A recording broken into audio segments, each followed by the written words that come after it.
Rabbi shrah li sadri wa yassir li amri wahlul 'uqdatam min lisani yafqahu qawli, amma ba'd. Pertama kali syukur kepada Allah Subhanahu wa taala kerana pada pagi ini dapat sekali lagi sama-sama kita berkumpul di masjid kita untuk kita sambung pasal kita yang telah lalu daripada subjek atau maddah fiqhu al-at'imah wal ashribah, the science of food and drinks, di mana pada sesi yang lalu kita dah masuk dalam perkara yang penting berkaitan dengannya, ya.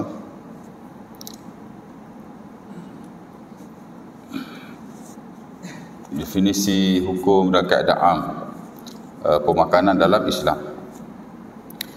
Hari ini kita nak masuk beberapa sebab kenapa makanan itu diharamkan. Kerana kita bincang hari itu al-aslu fil at'imah wal ashribah al-hil ma lam yakun dalilun ala man'iha atau tahrimiha. Asal-asal makanan itu adalah harus atau halal, ya. Melainkan jika ada dalil yang menegahnya, melarangnya atau mengharamkannya, ya. Sebab tu dalam bab ni kena cari apa nas yang melarang, ya. Baik. Jadi di atas dasar itu kita kena tahulah sebab-sebab kenapa ia dilarang. Mungkin tak ada nas in spesifik. Jika tidak ada nas in spesifik, kalau ada, adalah kan. Tapi makanan yang ada pada zaman Rasulullah SAW, itulah dia terhad. Mana mungkin semua makanan yang ada atas muka bumi ini berada pada zaman Rasulullah dan di tempat baginda. Makanan yang orang Arab makan pada waktu itu, yang ada pula di Mekah pada waktu itu, itulah yang ada. Habis itu lain-lain itu macam mana?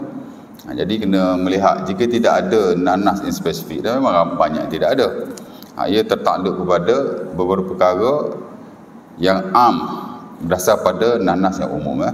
Baik. Jadi kalau termasuk dalam nanas yang umum itu, maka kemungkinan ia dilaranglah, diharamkan, ya. Baik.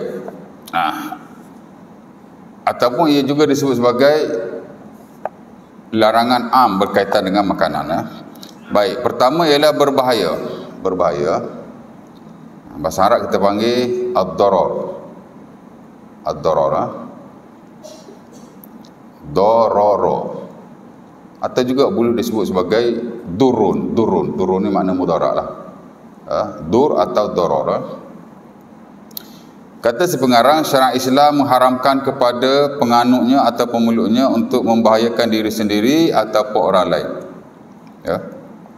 Islam memang menjaga dua benda ni. Pertama, mudarat ke atas diri sendiri. Yang kedua, mudarat ke atas orang lain, ya. Ada si pengarang buat muat hadis yang diriwayatkan oleh Al-Imam Ibnu Majah daripada Hasan bin Ali, di mana kata Nabi SAW, la darara wa la dirar. Ini tuan-tuan biasa dengar, ya. La darara wa la dirar. Tidak ada perkara yang memudaratkan diri sendiri, darar, dan tidak ada juga perkara yang memudaratkan orang lain, dirar, ya. Bahasa Arab ni dia unik sikit. Dalam banyak hal dia ada beza, ya. Kalau mudarat atas diri sendiri kita panggil darar. Kalau mudarat kita panggil darar. Kalau mudarat atas orang lain kita panggil dirar, Jadi tak boleh sama ada ke atas diri sendiri atau orang lain. Dua-dua tidak boleh, ya. Dan daripada hadis ni, tuan-tuan, walaupun hadis ni dari sudut kesahihannya ada ulama kata sahih, ada ulama kata dhaif, walaupun majoriti kata sahih. Tapi maksud dia amat menepati akan kehidupan manusia, di mana manusia memang tak suka benda-benda hak mudarat. Betul tak? Kalau kita tahu benda tu mudarat, memang kita akan mengelakkannya. Sebab itu berasal pada hadis ini, dan of course ayat Quran yang lain. Pasal dalam Quran Allah Ta'ala sebut perkataan darar ni 100 lebih, ya. Cuma dalam hadis in spesifik betul-betul straight away sebut tentang kemudaratan, inilah antara hadis terpentingnya. Dan daripada hadis ini dan nas yang ada, ulama buat mari satu kaedah yang besar dalam agama yang disebut sebagai ad-dararu yuzal. Ya. Ada subjek usul fiqh sini. Kalau ada subjek usul fiqh biasa dia akan sentuh lah. Kerana di sana ada 5 kaedah besar agama. Al-qawaid, al-kulliyah, al-kubra. Ya. 5 Islamic major principles. Al-umur bimaqasidiha, itu nombor 1. Setiap perkara itu diukur dengan niat. Of course lah ibadah dan sebahagian perkara yang bersabit dengan selain ibadah. Ibadah memang kena niat lah. Kalau tak ada niat tak sah. Muamalat pun walaupun banyak pun selain ibadah, sama ada muamalat, munakahat, jinayat, siasat, politik dan sebagainya. Ada dalam setengah keadaan perlu niat juga. Ya tak? Ya. Kita marah bini kita, balik rumahmu. Dia pun pergi report qadi. Suami saya ceraikan saya. Qadi panggil mai. Awak cakap apa kat isteri? Saya suruh dia balik rumah. Awak suruh dia balik saja ke memang awak niat nak cerai tu? Oh, saya suruh dia balik lah. Saya marah dia, saya tak ada niat cerai dia pun. Tak jadi cerai. Tengok niat dia ke mana. Tapi kalau dia kata, yalah saya suruh dia balik rumah dia, saya tak nak ke dia dah tu, saya cerai dia tu, jadi cerai. Niat suami. Itu kalau kikih yang disebut sebagai tolak kinayah. Tolak kinayah. Tuan-tuan belajar dalam fiqh munakahat, ada tolak yang sorry, very clear one, mana jelas lah. Aku ceramu, aku lepas kamu, aku tolak kamu. Itu tak ada niat-niat lah. Ya. Marah kau bini, aku ceramu. Report kau dijatuh lalu. Kalau betul kita kata begitulah. Kalau dia kata awak kata ke tak? Saya kata aku ceramu. Awak niat ke mana? Tak ada niat. Asal lafaz tu sore. Tapi kalau balik rumahmu lah, ya, aku tak nak dah kamu. Itu kinayah belaka tu. Kalau dia akan tanya niat lah, awak niat apa ni? Ya, kalau aku tak nak kamu tu boleh jadi cerai, jadi tidak cerai. Ya. Adalah dalam setengah-setengah keadaan selain ibadat, ya, selain ibadat niat dia ambil kira. Ya. Kemudian dia panggil apa lagi ya? Al-masyaqqatu tajlibut taisir. Benda yang payah akan jadi mudah. Ya. Islam ni mana ada yang payah, semua mudah. Ya tak? Secara amnya, tapi secara khusus hak mana hak payah tu kita rasa payah kok, memang ada certain circumstances dia macam rumit sikit, dia boleh dipermudahkan. Tak nak payah-payah lah kan, ambil yang mudah. Agama ni kalau ada yang mudah, kita ambil yang mudah, itu lebih baik. Kerana Nabi idza khuyira baina syai'aini akhadha bi aisarihima ma lam yakun ismun. Nabi bila diberi 2 pilihan, Nabi akan ambil yang lebih mudah asalkan ia tidak berdosa. Ya. Dan hari ni pun memang ada fiqh dalam susunan yang baru yang disebut sebagai fiqhut taisir. Ya. Simplified fiqh. Dan antara yang memasyhurkan fiqh ni juga ialah Dr. Yusuf Al-Qaradawi dulu dalam buku-buku fiqh dia, walaupun dia tak ada buku khas, tapi kita lihat buku fiqh dia sama ada fiqh ibadat, sama ada fiqh fiqh puasa, fiqh siam, ya. Dia menerapkan prinsip itu. Fiqhut taisir, ya, ataupun al-fiqhul muyassar. Banyak dia ambil yang mudah-mudah, ya.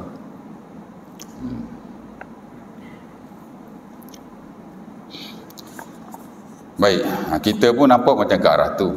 Selangor pun banyak ke arah nak memudahkan lah. Ya tak? Dulu-dulu kalau tuan-tuan ada tabung uji kat sebelah, kalau tuan-tuan nak sembahyang fardu, tabung uji tu tuan-tuan kena bersihkan atau kosongkan, dan tuan-tuan kena ambil wuduk yang baru every time of obligatory prayers. Ya, tiap kali nak sembahyang fardu, benda tu kena bersih, wuduk baru. Tiap kali nak sembahyang fardu, benda tu kena bersih, wuduk baru. Dulu lah. Tapi fatwa baru dia kata apa?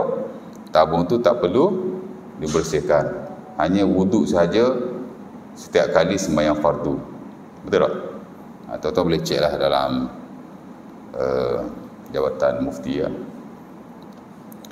Dan saya percaya in future dia boleh ambil yang mudah lagi. Which is tabung tu off dah, tak payah cuci lah, pasal dah ada fatwa. Wuduk pun tak payah. Kalau awak dah ada wuduk, tak perlu wuduk yang baru untuk sembahyang fardu berkenaan. Kalau saya jadi JK fatwa, of course lah, kalau saya jadi mufti lah, which is impossible lah kan, saya akan pilih yang tu. Member dalam uzur, ya tak? Nak nyusuh ke dia buat apa? Benda ni pun khilaf aja. Mana ada naik spesifik. Cuma dikiaskan ke atas sulusul baul. Orang Arab dulu dari satu penyakit, kencing dia keluar je. Lebih kurang lah dengan hak penyakit ada ni. Jadi dikiaskan di atas perkara itu. Dan dikiaskan juga ke atas istihadah. Tapi betul-betul nas tak ada. Sama jugalah tuan-tuan. Saya tak tahulah fatwa sekarang macam mana. Tapi kalau tuan-tuan sakit masuk hospital, tak kisahlah patah ke, luka ke, ataupun tak ada patah, tak ada luka, tapi bila masuk hospital, tangan kita kan cucuk sana, cucuk sini, balut sana, balut sini, ya tak? Macam mana tuan-tuan ambil wuduk? Macam mana tuan-tuan ambil wuduk? Saya dulu pergi kursus dengan Maiz, antara yang disebut oleh panel JAKIM masa itu nama Dr. Zamri, mengikut kajian tak rasmi lah. Orang Islam kat hospital tu, hak semayang 10% je. Tuan-tuan pernah masuk hospital? Pernah suruh? Tak pernah? Okey, tuan-tuan sehat-sehat belaka lah. Saya Alhamdulillah lah, 3 tahun kebelakangan ni memang saya selalu masuk ward. Seminggu. Tapi sebab saya masuk yang seorang-seorang kan, jadi saya tak tengok lah, orang lain saya tak tahulah. Saya ada masuk KBJ, Thomson. Jadi saya tak tengok orang lain ni semayang ke tak semayang. Kalau saya masuk yang ramai-ramai tu mungkin saya tahulah. Tuan-tuan tak pernah masuk ward tempat ramai-ramai, tak pernah? Ada nampak mereka semayang? Saya tak tahu. Mungkin ada, dan mungkin ada yang tidak juga. Dan sebab mereka tak semayang tu mungkin kerana mereka ni jenis tak semayang dah. Memang tak semayang lah. Tapi ada juga sebahagiannya masa segar dia semayang, bila sakit dia tak semayang. Betul tak? Macam susah lah. Dia tepek-tepek situ, tepek sini, nak ambil wuduk lah. Kemana dia kata? Oh, tak semayang dia. Tetapi ikut yang standard mazhab Syafi'i, tuan-tuan kena bertayamum. Lepas tu tuan-tuan kena berwuduk. Tempat yang dibalut tuan-tuan sapu. Dan itu pendapat sebahagian ulama yang lain. Which is bagi setengah orang itu agak berat. Ada nampak orang tayamum kat hospital? Pernah nampak? Tak nampak? Itu mereka amal hak mana? Pernah nampak je? Orang tayamum kat hospital? Tu model number 1. Model number 2, saya personally pun tak amah nombor 1 tu. Saya hak belajar ni, hak mengajar pula. Ya tak? Tak ada lah Tok Feko, Tok Aling tak ada. Tapi hak tu pun saya tak amah. Kalau tuan-tuan boleh amah hak tu, dia the best lah. Very good lah. Model nombor 2 ialah tuan-tuan hanya berwuduk macam biasa. Tempat yang tak boleh wuduk tuan-tuan sapu, dan no tayamum. Itu model nombor 2. Juga pandangan sebahagian para ulama, termasuk yang dipilih oleh Qardawi sendiri.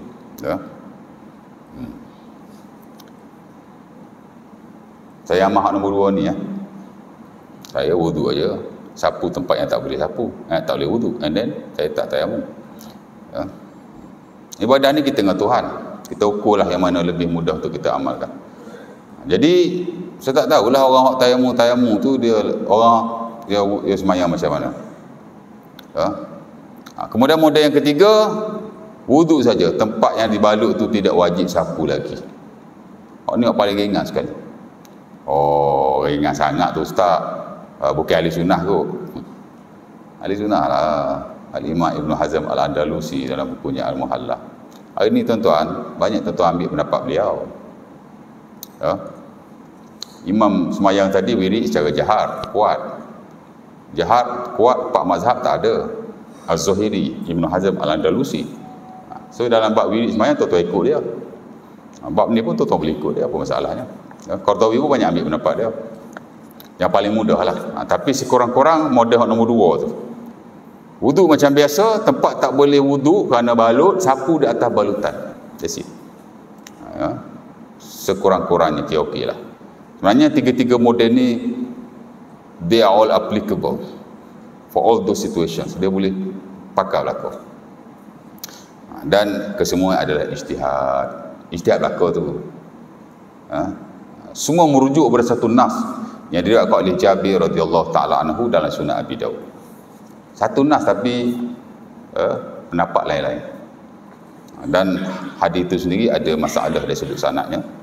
Walaupun sebahagian kata sahih, sebahagian kata dhaif. Dan ada banyak lafaznya. Ada lafaz tayamum, ada lafaz tak ada tayamum. Sebab tu berdapat macam-macam. Yang penting awak wuduk dan awak semayang. That is the point. Itu penting sekali. Ya tak? Daripada awak tak semayang.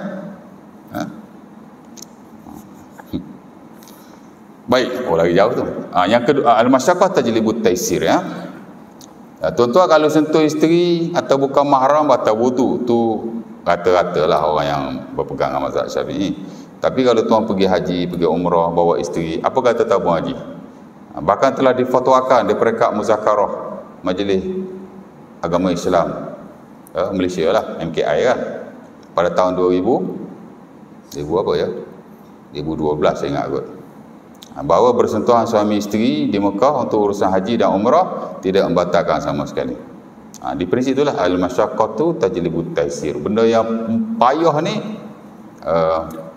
boleh dipermudahkan.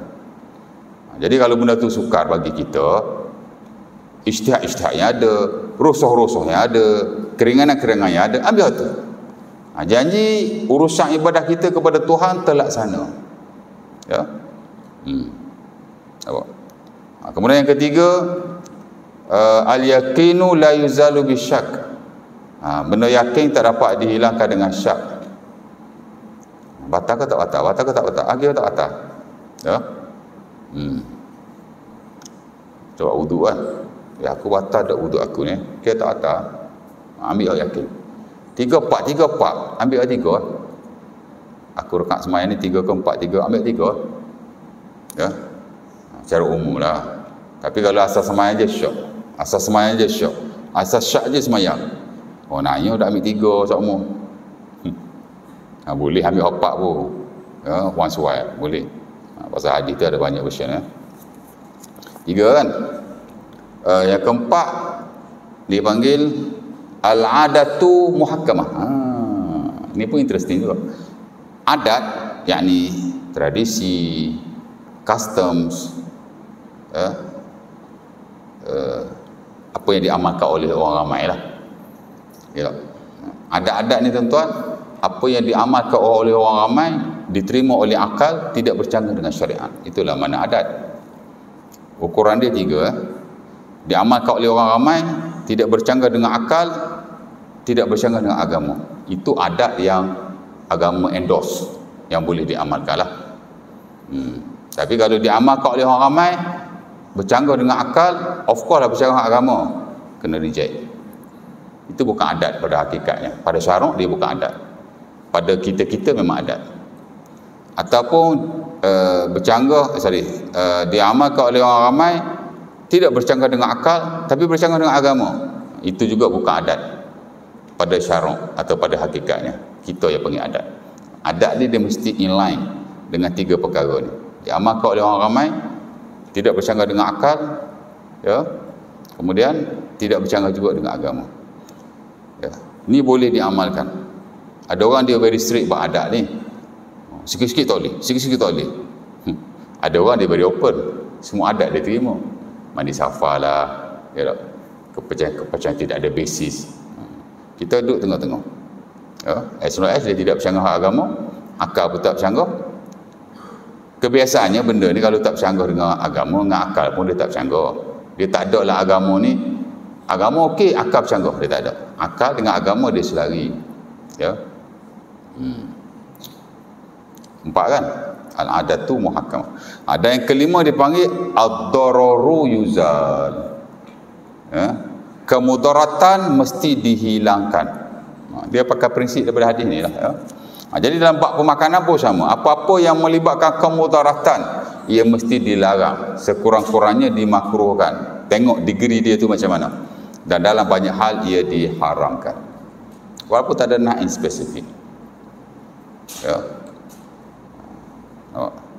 makanan minuman yang beracun, walaupun tidak mansus, not be spoken by the prophet, ia mesti dilarang.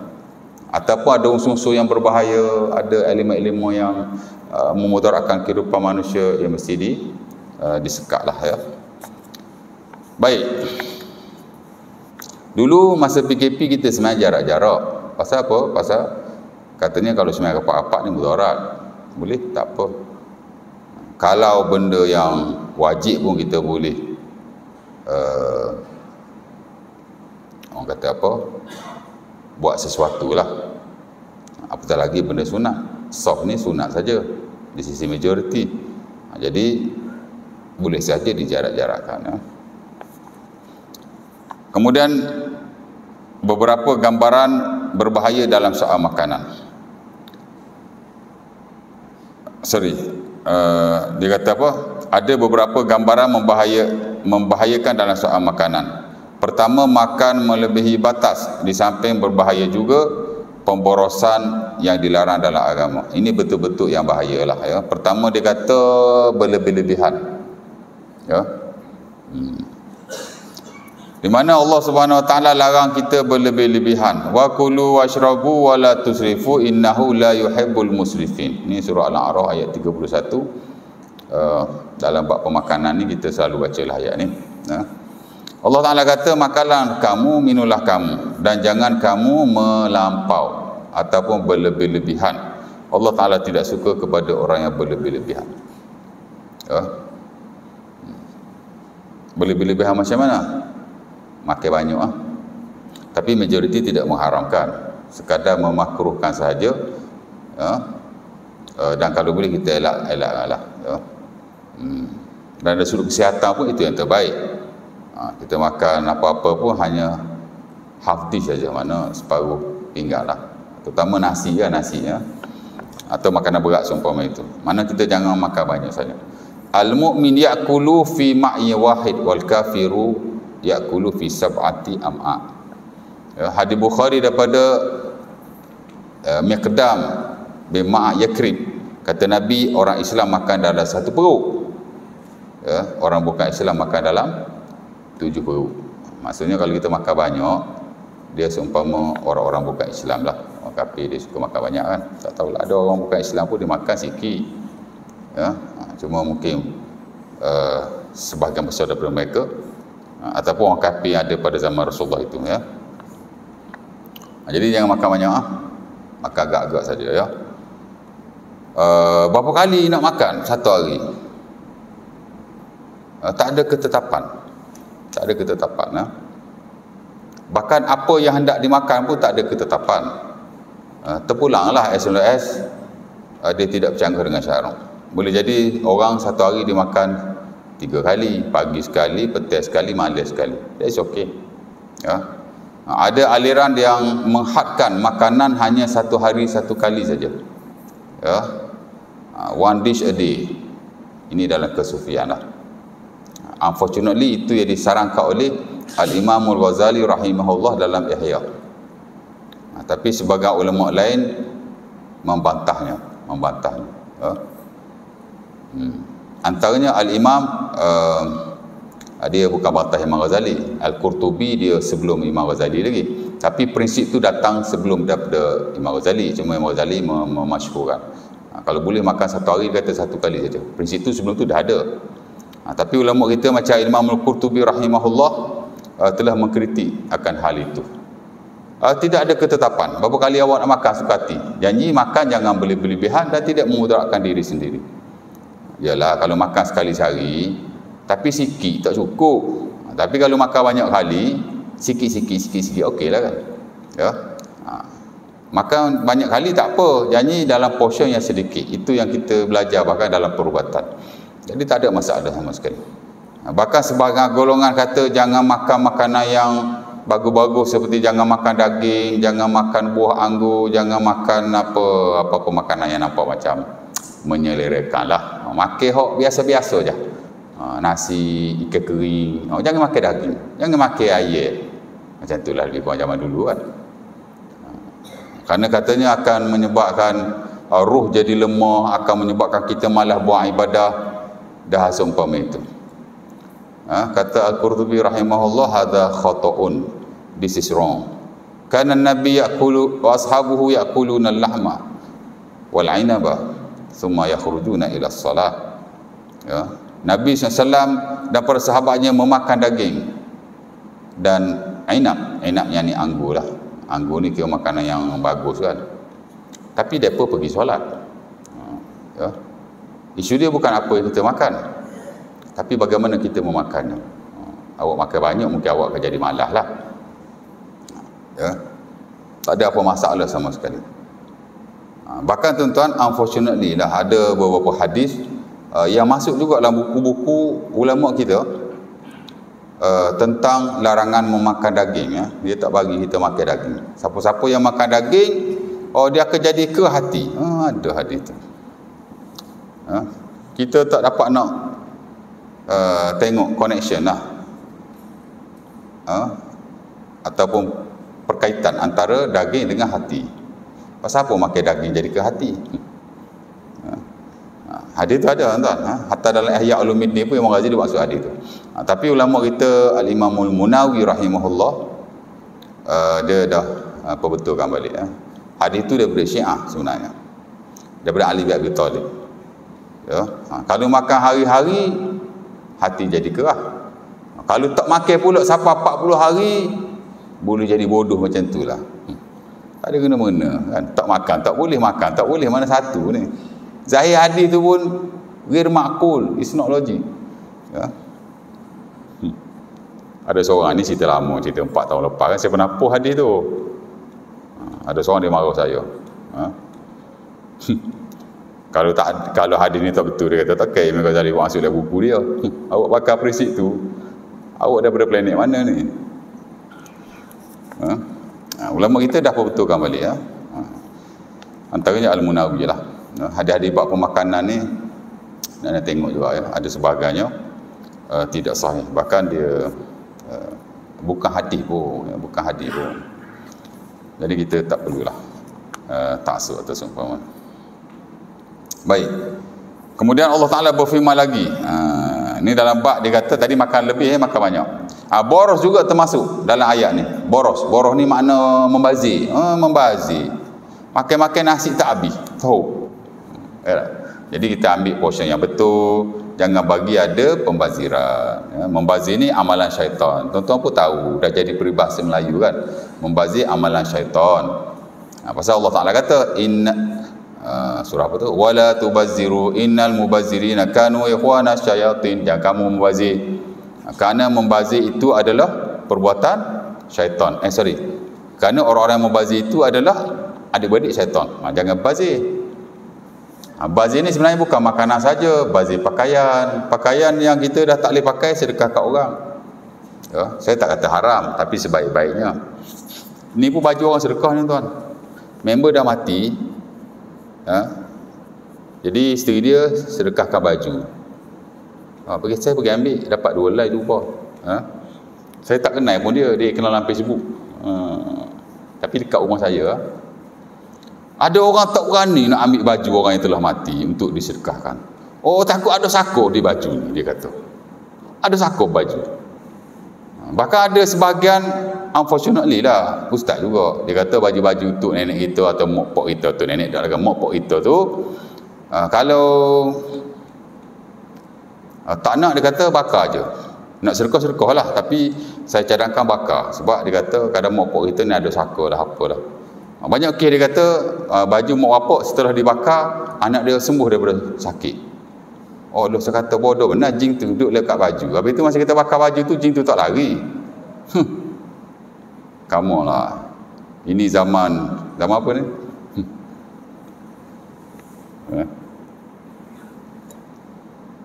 Ada baju yang dikata ada saka. Abang main saya nak pakai. Ya? Kita tak menolak benda tu, tapi dia suruh bakas kata membazir. Ya?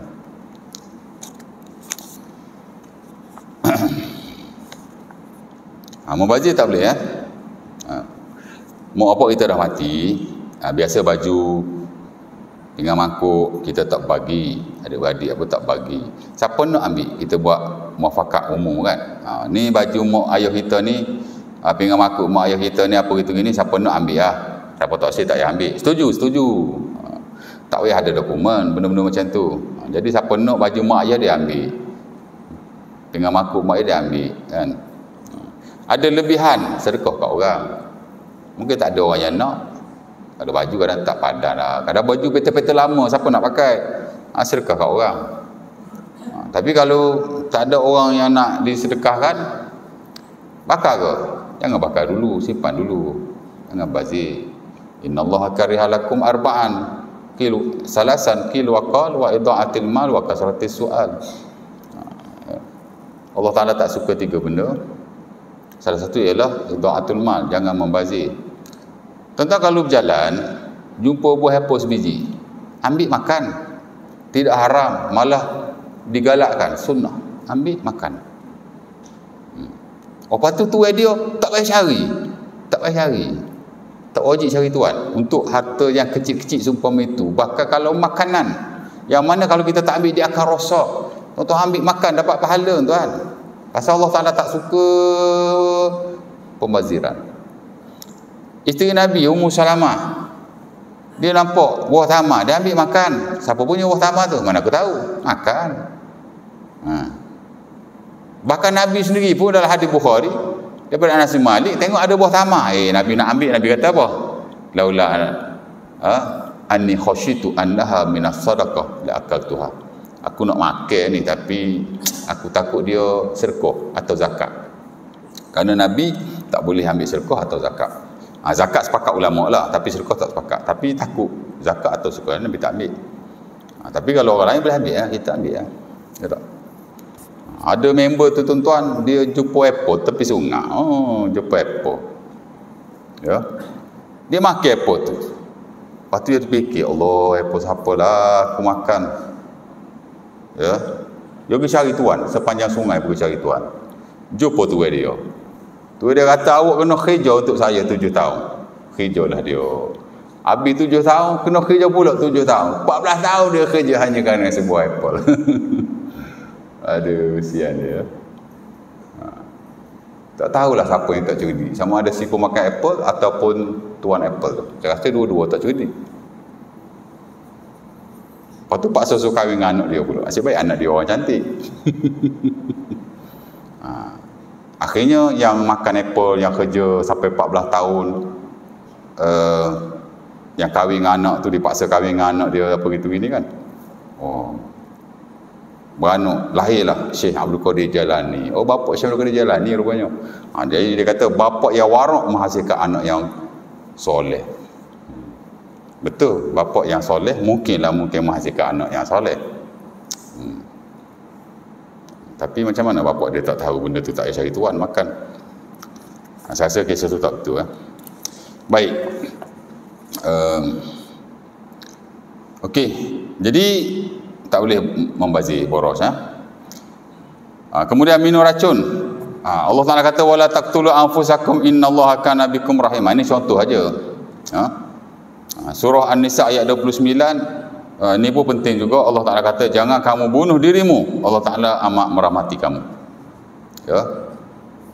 Kadang-kadang dia tak mudarat pun tuan-tuan, tapi kita sangka ia akan mudarat, maka tinggalkan. Macam Abdullah bin Amr bin Al-As, ya. Bukan Abdullah bin Amr bin Al-As. Amr bin Al-As, bapa dia lah. Ya, Sahih Bukhari. Pagi tu dia nak ambil wuduk, sejuk. Dia pun tayamum. Sedangkan pagi tu dia nak mandi wajib, sejuk. Terlalu sejuk, dia pun tayamum. Jadi sahabat dia komplain dengan Nabi ataupun beritahu Nabi, Nabi bertanya, pasal apa mu tak mandi wajib? Mu tayamum saja. Kemudian mu semaya jadi imam. Dia kata zakartu qaulallah wala taqtulu anfusakum innallaha kana bikum rahima. Aku ingat ayat Allah ni, Allah Taala kata jangan bunuh dirimu, Allah Taala merahmati kamu. Jadi aku takut kalau aku mandi, khasyitu in iktasaltu an uhlak, aku akan binasa. Jadi kalau kita sangka ia akan memudaratkan, kita boleh meninggalkannya dan ambil option yang lain.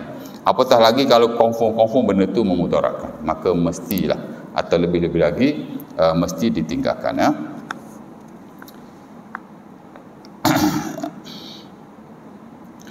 Dan bunuh ni pun tuan-tuan dia ada dua keadaan. Pertama, bunuh orang lain. Yang kedua, bunuh diri sendiri. Dua-dua tu tidak boleh. Tapi lah konteks makan minum ni bukan bunuh betul-betul bunuh tu. Maknanya kita makan sesuatu perkara yang boleh membawa kepada binasa tubuh badan kita atau orang lain. Itulah maksudnya. Tapi dia tetap menggunakan ayat yang sama. Nabi pun bersabda, man tahassa summan faqatala nafsahu fasumuhu fi yadihi yatahassahu fi nari jahannam khalidan mukhaladan fiha abada.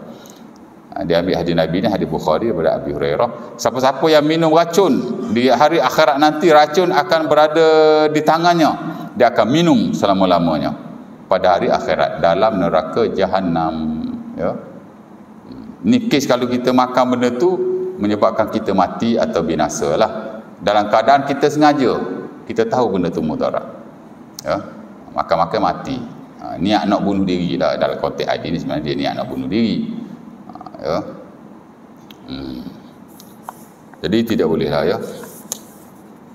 Ada kuliah hadis 70 dosa Zahabi masjid ni? Ada? Tak ada. Itu ada saya siapa cakap. Dosa besar Zahabi yang 70 tu, Al-Kabair, ada aja. Ada kuliah sini, ada kan? Dia ada bab bunuh. Bunuh ni dia ada tajuk yang kedua, bunuh diri tajuk yang ke-25. Sebab saya pun ada ajar di masjid lain. Baru habis tajuk tu. Bulan lepas. Bulan ni masuk tajuk baru. Al-Qadi As-Su, qadi yang jahat, hakim yang jahat atau mufti yang jahat. Baik, habis tu. Sebab pertama, mudarat ataupun berbahaya. Ada lagi 3 sebab yang lain yang akan kita kongsi pada kuliah yang akan datang. Jadi kita ingatlah ya, apa sebab asas makanan itu harus, melainkan ada dalil yang melarangnya. Ya. Apa yang melarangnya? Boleh ada nas yang spesifik, which is tidak banyak, tapi ia tertakluk, kalau tidak ada nas yang spesifik lah, ia tertakluk kepada kaedah atau larangan am makanan. Ada 4 sekurang-kurangnya. Nombor 1, bahaya. Dia panggil kemudaratan lah, ad-darar. Apa-apa yang bahaya, dia mesti diharamkan. Ya? Atau at least dilarang lah. Ya? Tengok degree dia macam mana. Kalau bahaya dia ringan, mungkin dia makruh. Kalau bahaya dia berat, dia jadi haram. Tapi yang membawa atau yang keluarkan keputusan itu, mestilah orang yang ada ilmu lah. Of course lah, orang yang macam mufti, ya? Ustaz-ustaz yang berkaliber, yang mana dia boleh. Dia lah, bukan kita. Tapi kita, kalau kita ada ilmu sendiri pun untuk pakai kepada diri sendiri, tidak ada masalah. Cuma jangan kata benda ni haram, benda ni halal sewenang-wenangnya. Ya? Benda tu kena orang yang ada autoriti lah. Nak kata hak ni halal, hak ni haram, halal kita ada masalah. Tapi nak kata hak ni haram, hak ni makruh, kena ada orang yang ada autoriti. Adapun untuk diri sendiri, bolehlah kita elakkan jika kita rasa benda ni tidak baik. Ya? InsyaAllah ta'ala. Oh, tak apa, 40 minit lagi. Ada nak tanya apa-apa tak? Any question? Ada soalan? Tak ada? Kalau tak ada, kita berhenti lah. Perut pun dah lapar ni. Ada sarapan? Asyik tanya makan je Ustaz. Aku Lekul Azhar. Assalamualaikum warahmatullahi wabarakatuh. Kita tangguhkan majlis kita dengan tasbih, kafarah dan surah Al-Asr. Subhanallah.